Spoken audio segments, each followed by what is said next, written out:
नमस्कार। गुजरात के गवर्नर श्री आचार्य देवव्रत जी, गृह और सहकारिता मंत्री श्री अमित भाई शाह, केंद्रीय कृषि और किसान कल्याण मंत्री नरेंद्र सिंह तोमर जी, गुजरात के मुख्यमंत्री श्री भूपेंद्र भाई पटेल जी,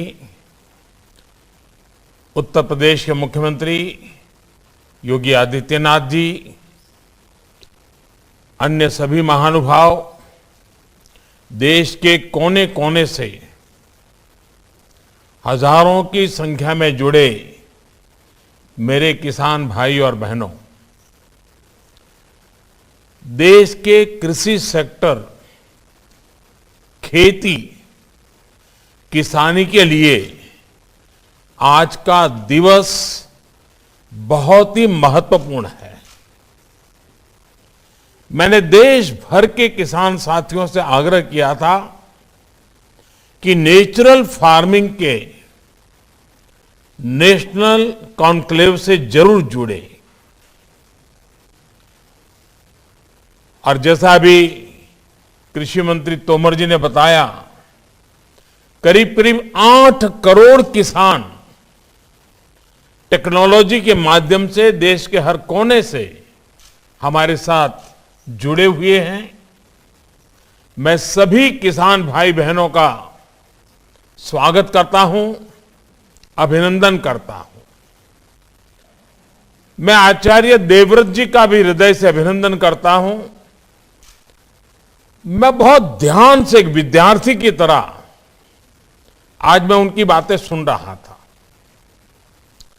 मैं स्वयं तो किसान नहीं हूं, लेकिन बहुत आसानी से मैं समझ पा रहा था कि प्राकृतिक कृषि के लिए क्या चाहिए, क्या करना है। बहुत ही सरल शब्दों में उन्होंने समझाया है और मुझे पक्का विश्वास है आज का उनका ये मार्गदर्शन, और मैं जानबूझकर आज पूरा समय उनको सुनने के लिए बैठा था, क्योंकि मुझे मालूम था कि उन्होंने जो सिद्धि प्राप्त की है, प्रयोग सफलतापूर्वक आगे बढ़ाए हैं, हमारे देश के किसान भी उनके फायदे की इस बात को कभी भी कम नहीं आंकेंगे, कभी भी भूलेंगे नहीं। साथियों, ये कॉन्क्लेव गुजरात में भले हो रहा है, लेकिन इसका दायरा, इसका प्रभाव पूरे भारत के लिए है, भारत के हर किसान के लिए है। एग्रीकल्चर के अलग अलग आयाम हो,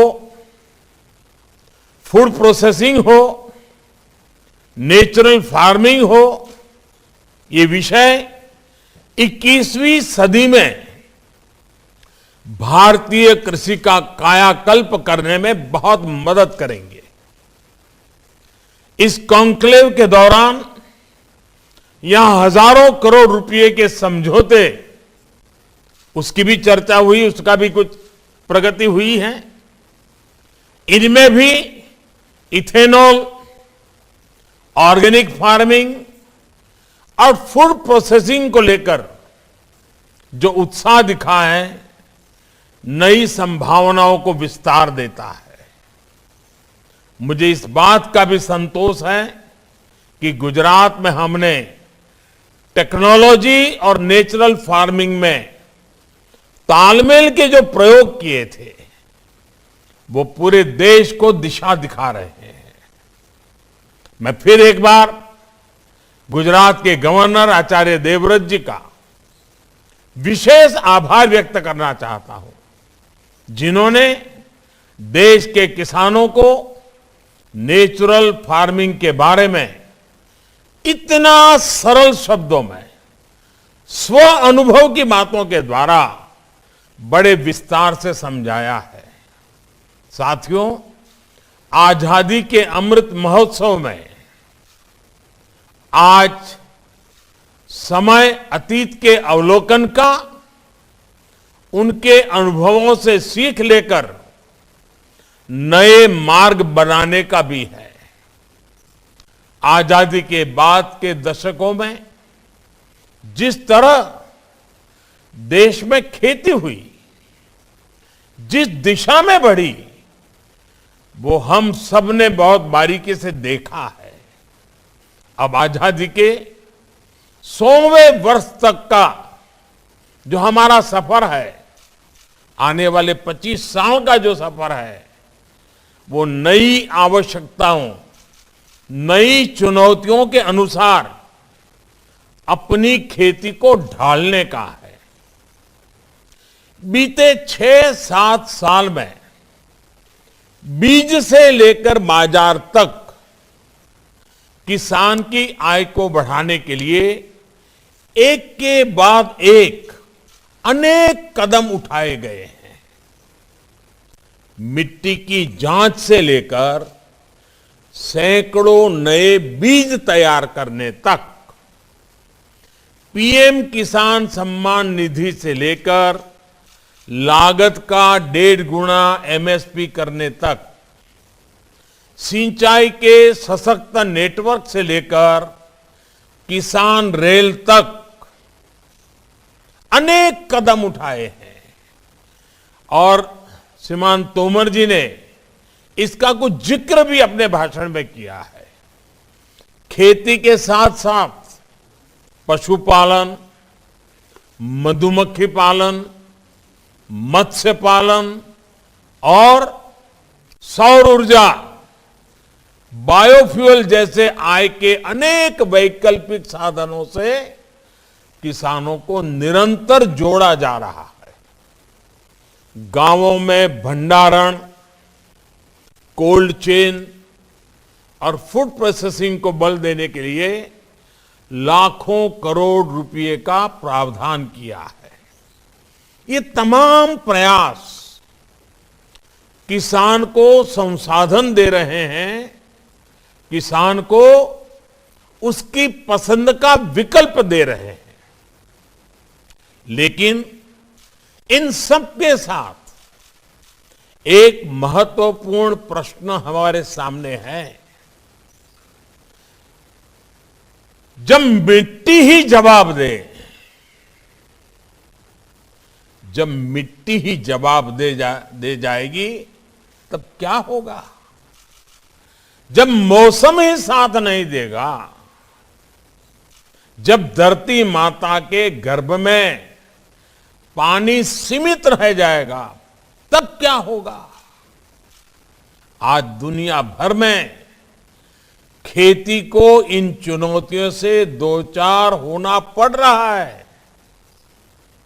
ये सही है कि केमिकल और फर्टिलाइजर ने हरित क्रांति में अहम रोल निभाया है, लेकिन ये भी उतना ही सच है कि हमें इसके विकल्पों पर भी साथ ही साथ काम करते रहना होगा और अधिक ध्यान देना होगा।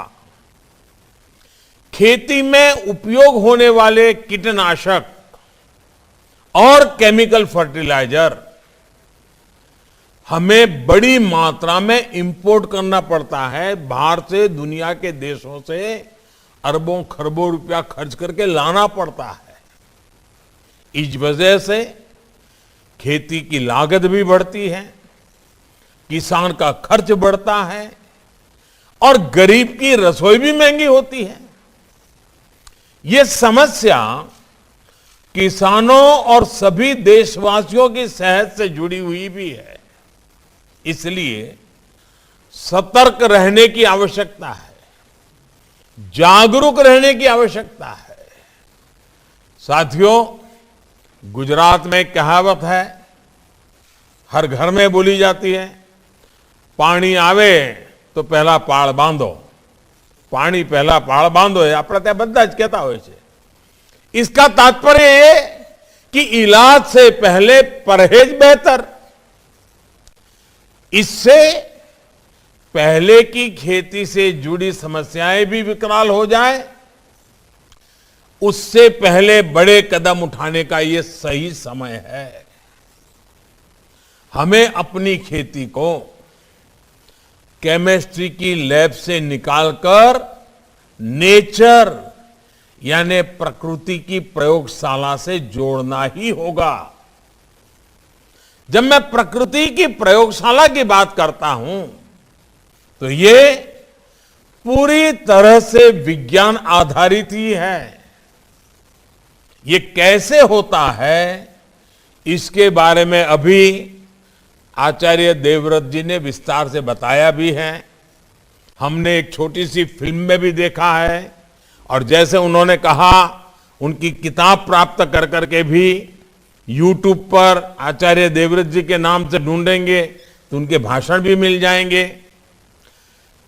जो ताकत खाद में है, फर्टिलाइजर में है, वो बीज, वो तत्व प्रकृति में भी मौजूद है।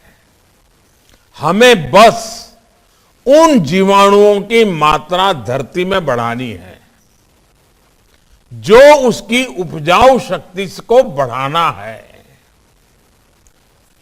कई एक्सपर्ट्स कहते हैं कि इसमें देसी गायों की भी अहम भूमिका है। जानकार कहते हैं कि गोबर हो, गौमूत्र हो, इससे आप ऐसा समाधान तैयार कर सकते हैं जो फसल की रक्षा भी करेगा और उर्वरा शक्ति को भी बढ़ाएगा। बीज से लेकर मिट्टी तक सबका इलाज आप प्राकृतिक तरीके से कर सकते हैं। इस खेती में ना तो खाद पर खर्च करना है, ना कीटनाशक पर। इसमें सिंचाई की आवश्यकता भी कम होती है और बाढ़ सूखे से निपटने में भी ये सक्षम होती है। चाहे कम सिंचाई वाली जमीन हो या फिर अधिक पानी वाली भूमि, प्राकृतिक खेती से किसान साल में कई फसलें ले सकता है। यही नहीं, जो गेहूं, धान, दाल या जो भी खेत से कचरा निकलता है, जो पराली निकलती है, उसका भी इसमें सदुपयोग किया जाता है। यानी कम लागत, ज्यादा मुनाफा। यही तो प्राकृतिक खेती है। साथियों, आज दुनिया जितना आधुनिक हो रही है उतना ही बैक टू बेसिक की ओर बढ़ रही है। इस बैक टू बेसिक का मतलब क्या है? इसका मतलब है अपनी जड़ों से जुड़ना। इस बात को आप सब किसान साथियों से बेहतर कौन समझता है? हम जितना जड़ों को सींचते हैं उतना ही पौधे का विकास होता है। भारत तो एक कृषि प्रधान देश है। खेती किसानी के इर्द गिर्द ही हमारा समाज विकसित हुआ है, परंपराएं पोषित हुई है, पर्व त्योहार बने हैं। यहां देश के कोने कोने से किसान साथी जुड़े हैं। आप मुझे बताइए, आपके इलाके का खान पान, रहन सहन, त्योहार, परंपराएं, कुछ भी ऐसा जिस पर हमारी खेती का, फसलों का प्रभाव न हो? कुछ भी नहीं है। जब हमारी सभ्यता किसानी के साथ इतना फली फूली है तो कृषि को लेकर हमारा ज्ञान विज्ञान को कितना समृद्ध रहा होगा, कितना वैज्ञानिक रहा होगा। इसलिए भाइयों बहनों, आज जब दुनिया ऑर्गेनिक की बात करती है, नेचुरल की बात करती है, आज जब बैक टू बेसिक की बात होती है तो उसकी जड़ें भारत से जुड़ती दिखाई पड़ती हैं। साथियों, यहां पर कृषि से जुड़े कई विद्वान लोग उपस्थित हैं जिन्होंने इस विषय पर व्यापक शोध किया है। आप लोग जानते ही हैं हमारे यहां ऋग्वेद और अथर्ववेद से लेकर हमारे पुराणों तक कृषि, पाराशर और काश्यपीय कृषि सूक्त जैसे प्राचीन ग्रंथों तक और दक्षिण में तमिलनाडु के संत तिरुवल्लुवर जी से लेकर उत्तर में कृषक कवि घाघ तक हमारी कृषि पर कितनी बारीकियों से शोध हुआ है। जैसे एक श्लोक है, गोहितः क्षेत्रगामी च कालजो बीज तत्परः, कालज्ञो बीज तत्परः, वितंद्रः सर्वशास्त्राढ्य कृषको न अवसीदति। अर्थात जो गोधन का, पशुधन का हित जानता हो, मौसम समय के बारे में जानता हो, बीज के बारे में जानकारी रखता हो और आलस न करता हो, ऐसा किसान कभी परेशान नहीं हो सकता, गरीब नहीं हो सकता। ये एक श्लोक नेचुरल फार्मिंग का सूत्र भी है और नेचुरल फार्मिंग की ताकत भी बताता है। इसमें जितनी भी संसाधनों का जिक्र है सारे प्राकृतिक रूप से उपलब्ध हैं। इसी तरह कैसे मिट्टी को उर्वरा बनाएं, कब कौन सी फसल में पानी लगाएं, कैसे पानी बचाएं, इसके कितने ही सूत्र दिए गए हैं। एक और बड़ा प्रचलित श्लोक है, नैऋत्यार्थ ही धान्यानाम जलम भाद्रे विमोचयते मूलम मात्र तो संस्थाप्य कार्य जज मोक्षणम। यानी फसल को बीमारी से बचाकर पुष्ट करने के लिए भादों के महीने में पानी को निकाल देना चाहिए। केवल जड़ों के लिए ही पानी खेत में रहना चाहिए। इसी तरह कवि घाघ ने भी लिखा है, गेहूं बाहें, चना दलाएं, धान गाहें, मक्का निराएं, उख कसाएं। यानी खूब वाह करने से गेहूं, खोंटने से चना, बार बार पानी मिलने से धान, निराने से मक्का और पानी में छोड़कर बाद में गंगा बोने से उसकी फसल अच्छी होती है। आप कल्पना कर सकते हैं, करीब करीब 2000 वर्ष पूर्व तमिलनाडु में संत तिरुवल्लुवर जी ने भी खेती से जुड़े कितने ही सूत्र दिए थे। उन्होंने कहा था, तोड़ी पुडुड़ी कच्छचा उणक्किन पीड़ी थेरुवम बेंडादू सालप पड़ुम। अर्थात if the land is dried so as to reduce 1 ounce of earth to quarter, it will grow plentifully even without a handful of manure. साथियों, कृषि से जुड़े हमारे इस प्राचीन ज्ञान को हमें न सिर्फ फिर से सीखने की जरूरत है, बल्कि उसे आधुनिक समय के हिसाब में तराशने की भी जरूरत है। इस दिशा में हमें नए सिरे से शोध करने होंगे, प्राचीन ज्ञान को आधुनिक वैज्ञानिक फ्रेम में डालना होगा। इस दिशा में हमारे आईसीएआर जैसी संस्थानों की, कृषि विज्ञान केंद्रों, कृषि विश्वविद्यालयों की भूमिका बहुत बड़ी हो सकती है। हमें जानकारियों को केवल रिसर्च पेपर्स और थियरीज तक ही सीमित नहीं रखना है, हमें उसे एक प्रैक्टिकल सक्सेस से बदलना होगा। लैब टू लैंड, यही हमारी यात्रा होगी। इसकी शुरुआत भी हमारे ये संस्थान कर सकते हैं।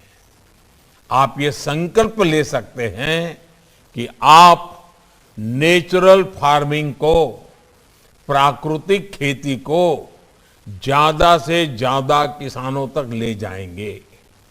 आप जब ये करके दिखाएंगे कि ये सफलता के साथ संभव है, तो सामान्य मानवी भी इससे जल्द से जल्द जुड़ेंगे।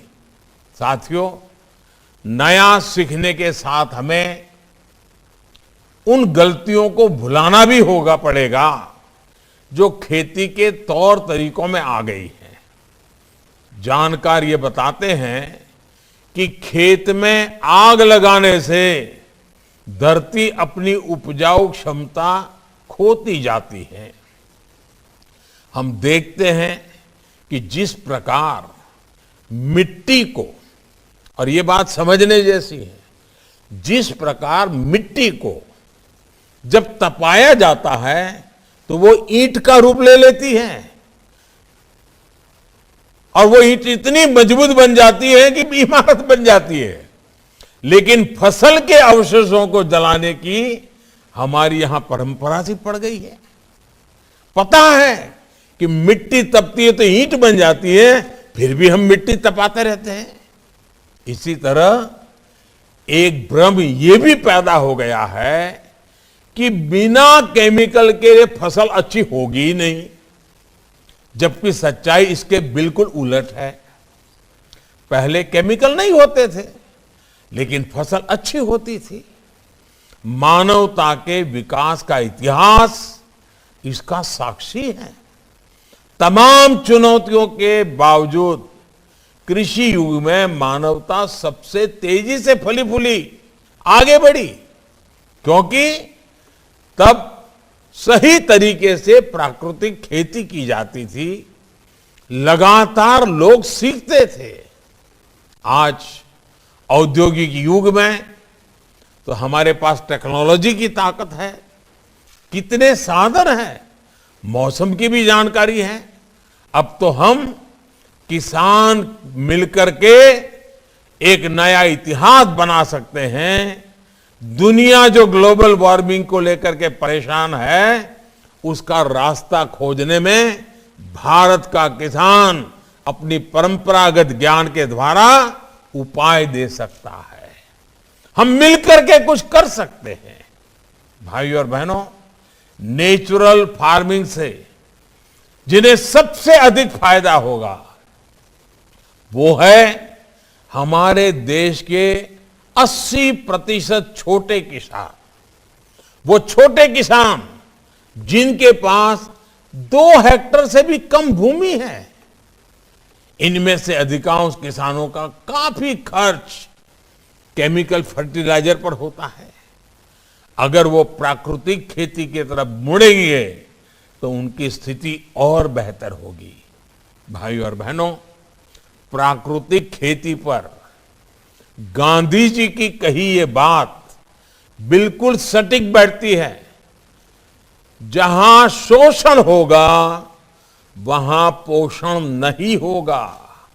गांधी जी कहते थे कि मिट्टी को अलटना, पटलना, भूल जाना, खेत की गुडाई भूल जाना एक तरह से खुद को भूल जाने की तरह है।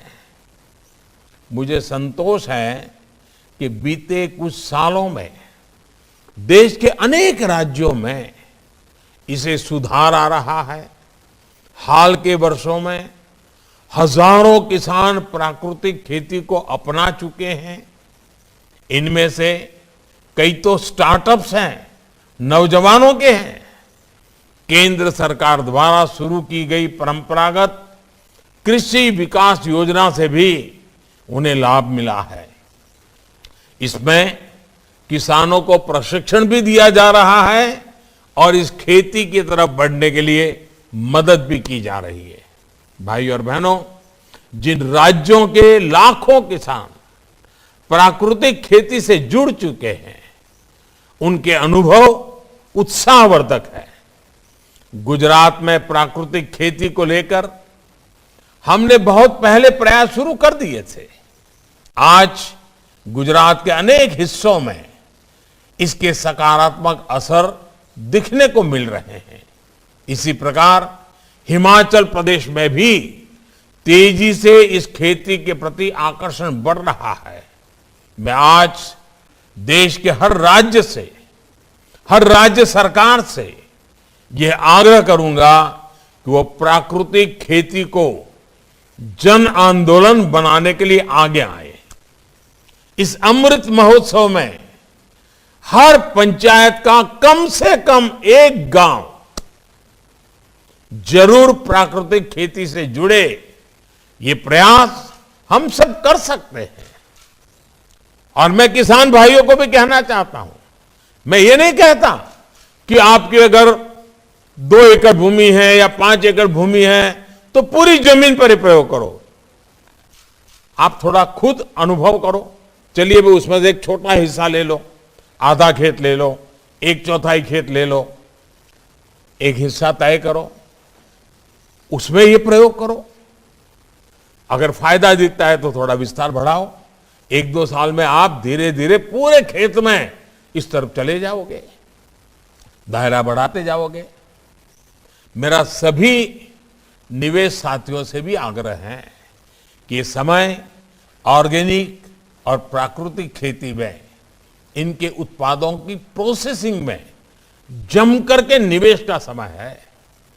इसके लिए देश में ही नहीं बल्कि पूरे विश्व का बाजार हमारा इंतजार कर रहा है।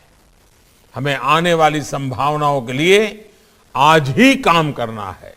साथियों, इस अमृत काल में दुनिया के लिए फूड सिक्योरिटी और प्रकृति से समन्वय का बेहतरीन समाधान हमें भारत से देना है। क्लाइमेट चेंज समिट में मैंने दुनिया से लाइफस्टाइल फॉर एनवायरनमेंट यानी लाइफ को ग्लोबल मिशन बनाने का आह्वान किया था। 21वीं सदी में इसका नेतृत्व भारत करने वाला है, भारत का किसान करने वाला है। इसलिए आइए आजादी के अमृत महोत्सव में मां भारती की धरा को रासायनिक खाद और कीटनाशकों से मुक्त करने का संकल्प ले। दुनिया को स्वस्थ धरती, स्वस्थ जीवन का रास्ता दिखाएं। आज देश ने आत्मनिर्भर भारत का सपना संजोया है। आत्मनिर्भर भारत तभी बन सकता है जब उसकी कृषि आत्मनिर्भर बने, एक एक किसान आत्मनिर्भर बने।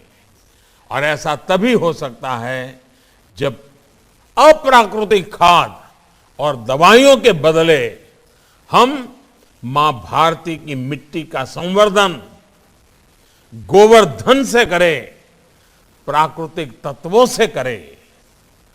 हर देशवासी हर चीज के हित में, हर जीव के हित में प्राकृतिक खेती को हम जन आंदोलन बनाएंगे।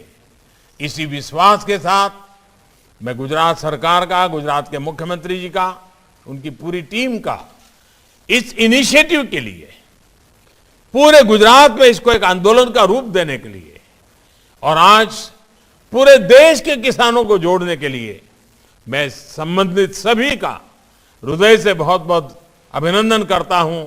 बहुत बहुत धन्यवाद।